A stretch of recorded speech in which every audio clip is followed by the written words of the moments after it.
చూసారు ఎంత ఏపుగా పెరిగాయో, ఎంత పెద్దగా పెరిగాయో, ఏ చెట్టు ప్రమోషన్ పట్టుకొని అందరూ చెట్లు పట్టుకొని ఎంత బాగుంది అసలు.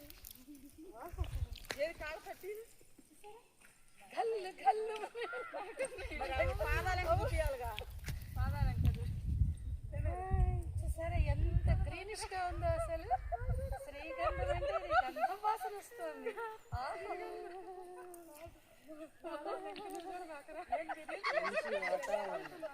చల్లటి వాతావరణం శ్రీగంధం. చూసారు ఎంత బాగుంది చూసారు. సూపర్. ఓకే.